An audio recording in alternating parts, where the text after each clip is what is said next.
Guys welcome back to video. This is Ayush and आज अपने साथ में है टोयोटा हाई राइडर। बट ये नॉर्मल हाई राइडर नहीं है, ये है ऑल व्हील ड्राइव। ये लिखा हुआ है ऑल व्हील ड्राइव और इसमें जो टायर है वो भी मड प्लस स्नो डले हुए हैं। इसके साथ में मैंने बहुत सारी ऑफ रोडिंग जो है वो करी है, अलग अलग टेरेन पे इसको लेके गया हूँ। बट स्नो में लेके जाने का मेरे को मौका नहीं मिला है। 215 60 R17 टायर जो इसके अंदर डला हुआ है। और नीचे से मैं आपको बता देता हूँ, ये देख सकते हो आप इलेक्ट्रॉनिक डिफरेंशियल या जो पूरा सेटअप है। तो चारों पहियों में जो पावर है वो ये गाड़ी भेजती है। बाकी अंदर चल के बताता हूँ, बाहर बहुत ज़्यादा शोर होगा, क्या कुछ चीज़ें हैं। ओवरऑल एस्थेटिकली भी जो है कार काफ़ी डिसेंट लगती है। जो लुक्स हैं वो काफ़ी अच्छे हैं, मतलब एक काइंड ऑफ फैमिली कार जैसी वाइब जो है वो आती है इसको देख के। और 18-20 लाख रुपए में और कोई ऐसी गाड़ी नहीं है जो आपको ऑल व्हील ड्राइव सिस्टम जो है वो ऑफर करे। आप लोग सुजुकी जिम्नी, थार, ये प्रॉपर 4x4 के साथ में ले सकते हो। स्कॉर्पियो एन ले सकते हो, रियर व्हील ड्राइव के साथ में आती है। और बाकी तो ऑलमोस्ट सारी आपको फ्रंट व्हील ड्राइव गाड़ियाँ ही मिलेगी। बोलेरो जो है वो मिल जाती है, बट वो सारी रियर व्हील ड्राइव और 4x4 गाड़ियाँ हैं। ऑल व्हील ड्राइव की अगर बात करें तो ये इकलौती ऐसी कार है जो इस सेगमेंट में या इस प्राइस पॉइंट पे आती है। अब इसके क्या बेनिफिट्स हैं वो मैं आप लोगों को बताऊंगा, और साथ ही साथ क्या डे टू डे लाइफ में यूज़ करने के लिए ये कार बेस्ट है या नहीं, उन सब चीज़ों के बारे में बात करेंगे। तो चलिए स्टार्ट करते हैं डायरेक्ट ड्राइव से ही। फीचर्स के मामले में भी क्या कुछ चीज़ें हैं तो मैं आपको बताते हुए चलूँ। सबसे अच्छी चीज़ मुझे लगी इसकी स्टीयरिंग जो है वो आप हाइट एंड रीच दोनों ही एडजस्ट कर सकते हो। क्रूज कंट्रोल आपको मिल जाता है। एंड्रॉइड ऑटो, एप्पल कारप्ले आप लोगों को वायरलेस जो है वो मिल जाता है, जो कि अभी कनेक्ट हो रखा है।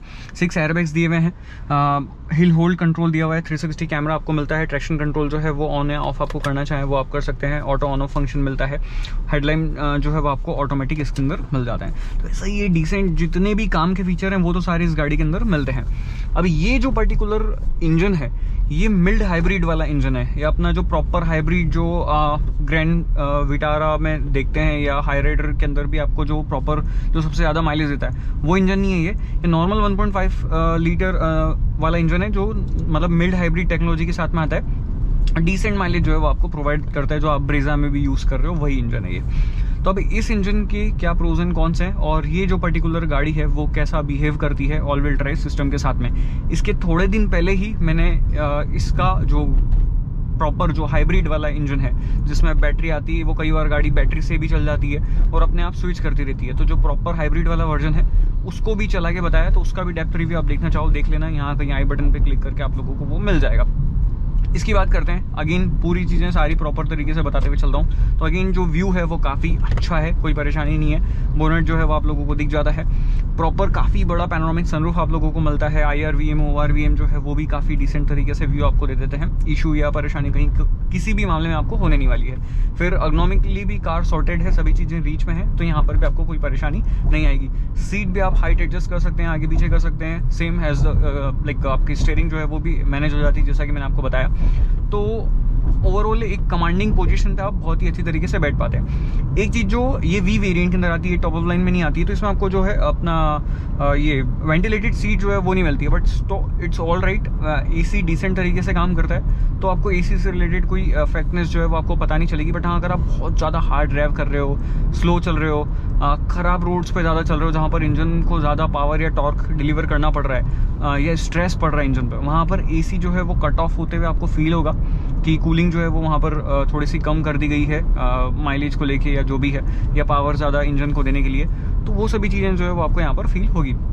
बाकी एज एन सच कोई इशू नहीं है। इस इंजन के अंदर सीन ये है कि ये सिर्फ 104 bhp की पावर निकालता है और 134-135 Nm के आसपास का टॉर्क निकालता है। तब ऑल व्हील ड्राइव सिस्टम होने के बावजूद भी सीन ये बनता है कि ये पर्टिकुलर जो गाड़ी है वो डिसेंस मतलब कैपेबिलिटी जो है वो रखती है। मतलब बहुत ज़्यादा, मतलब ऐसा नहीं बोल सकते हो कि आप पावरफुल है, डिसेंट अमाउंट का ग्रंट जो है वो गाड़ी के अंदर रहता है और नेचुरली एस्पिरेटेड इंजन है। तो अभी जैसे सेकंड गियर में इसको रैव करता हूँ तो सीन ये बहुत अच्छा है इसका कि रैव करता है तब भी कोई वाइब्रेशन वगैरह नहीं करता है। बहुत ही फ्रेंडली इंजन है। इनिशियली लीनियर आपको पावर डिलीवरी मिलती है। मिड रेंज में पुल आपको काफ़ी अच्छा मिलता है, अराउंड 3000 RPM 3500 RPM के आसपास। उसके बाद में तो मतलब लाइक ठीक है। और टॉप ऑफ लाइन इसकी मतलब ब्लैंक की फील होती है, वहाँ पर आपके पास में कोई पावर नहीं रहता है, आप क्रूज जो है वो आराम से कर सकते हो। अगर RPM की बात करूं तो अगेन RPM काफ़ी ऊपर ही रहते हैं इन इंजन के अंदर। अपन इस इंजन को बहुत टाइम से यूज़ कर रहे हैं, तो अभी मैं 90 की स्पीड पे हूँ, 2500 RPM पे हूँ। 100 पे जाऊँगा 3 पे पहुँच जाऊँगा 3000 RPM पे, और 120 पे जाते जाते ऑलमोस्ट 3500-4000 RPM के आसपास जो है वो मैं 3500 RPM के आसपास क्रूज़ करूँगा। तो वही सीन है कि ये RPM जो है वो काफ़ी ऊपर रखता है, बट स्टिल अगर आप 100 के आसपास चलाते हो तब भी ये माइलेज जो है वो काफ़ी बड़ी आपको निकाल के दे देगा। आपको माइलेज से रिलेटेड कोई परेशानी जो है वो नहीं आएगी। नॉर्मल ड्राइविंग कंडीशन पे 15-16 किलोमीटर पर लीटर के आसपास माइलेज आप इससे निकाल सकते हो, बट अगर आप ख़राब तरीके से चला रहे हो तो फिर डेफिनेटली आपको माइलेज जो है वो कम मिलेगा। अब ये सब चीज़ें तो नॉर्मल बेसिक हो गई, मोस्टली आप लोगों को पता होगी। ऑल व्हील ड्राइव का फ़ायदा क्या है वो चीज़ जानते हैं। तो अगर सपोज़ आपको नॉर्मल सिटीज़ में चलना है, रोड्स पे चलना है, तो फिर ये गाड़ी आप लोगों को कोई सेंस बनाती नहीं है, आप इसको मत परचेस करो। बट अगर आपके यहाँ पे रोड्स बहुत ज़्यादा ख़राब है, आप थोड़े से शौकीन हो ख़राब रास्तों में लेके जाने को, आप अपना फार्म हाउस वगैरह जा रहे हो या पहाड़ों वगैरह में जाना आपको पसंद है, वहाँ पर कभी कभी रिक्वायरमेंट लगती है कि 4x4 गाड़ियाँ हो। बट सीन पता है क्या है, 4x4 गाड़ियाँ सारी जितनी भी है वो मोस्टली आती है लेडर फ्रेम पे, और वो उतनी कंफर्टेबल होती नहीं है। और उनका काम आपको तभी पड़ता है जब आप कहीं बाहर या ऐसे पहाड़ों वगैरह में या ऑफ रोडिंग के लिए जा रहे हो। बट नॉर्मली आपको अपनी फैमिली के साथ चलना है, वहाँ पर आपको चाहिए कंफर्ट। तो ये जो ऑल व्हील ड्राइव गाड़ी है ये बीच का बैलेंस बना के रखती है, रियर व्हील ड्राइव और 4x4 के बीच में।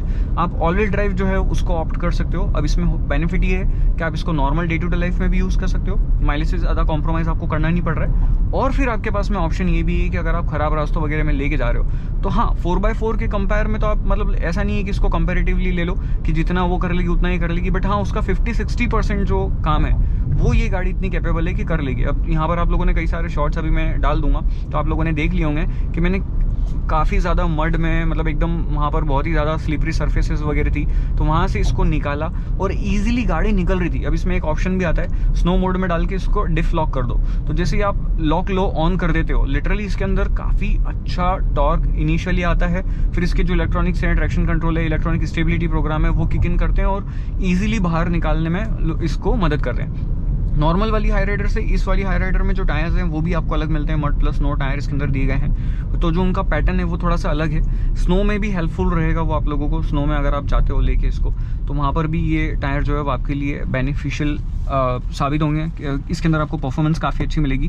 बट एक इशू ये भी है कि अगर गाड़ी के अंदर बहुत ज़्यादा भार है, मतलब अगर आप 4-5 लोग बैठ गए हो, सामान भी आपने भर लिया है, और फिर उसके बाद में अगर आप कोई ऐसी सिचुएशन में फंस गए हो तो फिर इंजन के पास में उतनी पावर रहेगी नहीं।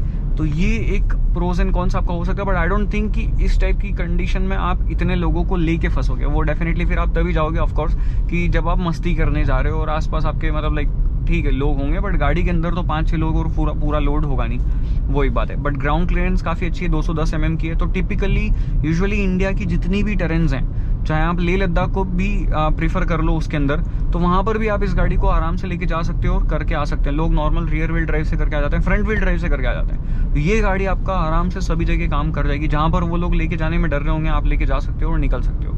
तो ये एक फ़ायदा है इसका।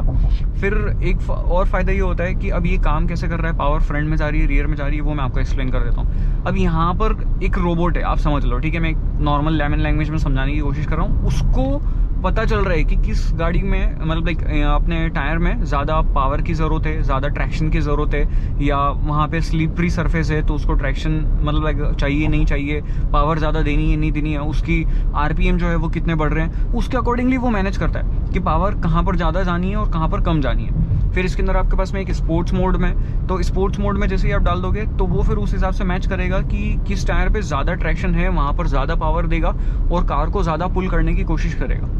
और आरपीएम भी उसके अकॉर्डिंगली थोड़े से जो है वो अप्स मतलब लाइक ऊपर रहते हैं इंजन के, कि आपको ज़्यादा जितना ज़्यादा पावर इंजन से डिलीवर कर सके वो करने की कोशिश करता है। बट अगेन ऑटो में और स्पोर्ट्स में मेरे को बहुत ज़्यादा एज एन सच कुछ फ़र्क लगा नहीं। मेरे को जो डिफरेंस लगा वो यही लगा कि जब मैं ऑफ रोडिंग करने गया तो मैंने ऑटो से हटा के स्नो में डाल के इसका डिफ्लॉक करा, वहाँ पर डेफिनेटली गाड़ी की कैपेबिलिटी थोड़े से इंक्रीज़ हुई और वहाँ पे इस गाड़ी ने अपने आप को खुद से बाहर निकाल लिया, जहाँ पर ये ऑटो में नहीं निकाल पा रही थी। हाँ, ट्रैक्शन कंट्रोल डेफिनेटली मेरे को 2-3 बार ऑफ करना पड़ा था, बिकॉज ट्रैक्शन कंट्रोल के चक्कर में क्या हो रहा है कि ये मैनुअल गियरबॉक्स के साथ में आती है, ऑटोमेटिक में नहीं आती है, तो वो बंद हो जाती है बार बार, गाड़ी जो है वो स्टॉल हो जाती है। तो आपका ट्रैक्शन कंट्रोल अगर आप ऑफ कर देते हो तो आपकी कार के टायर में सभी में फटाफट बहुत ज़्यादा पावर जाती है और वो मोस्टली कंडीशन में बाहर निकल जाती है। बट ये जो सिनेरियो है वो मेरे केस में अलग है और आपके केस में अलग हो सकता है, ठीक है। तो आप किस कंडीशन में फंसे हो, किस सिनेरियो में, उसके अकॉर्डिंगली आपको ट्रैक्शन कंट्रोल ऑन या ऑफ करना पड़ेगा, वो एक चीज़ है। तो अब आपको पता करना है कि आप किस कंडीशन में ज़्यादा चलाते हो, किस टाइप के पर्सन हो, क्या आपको इन सब चीज़ों ऐसी जगह पर जाना पसंद है,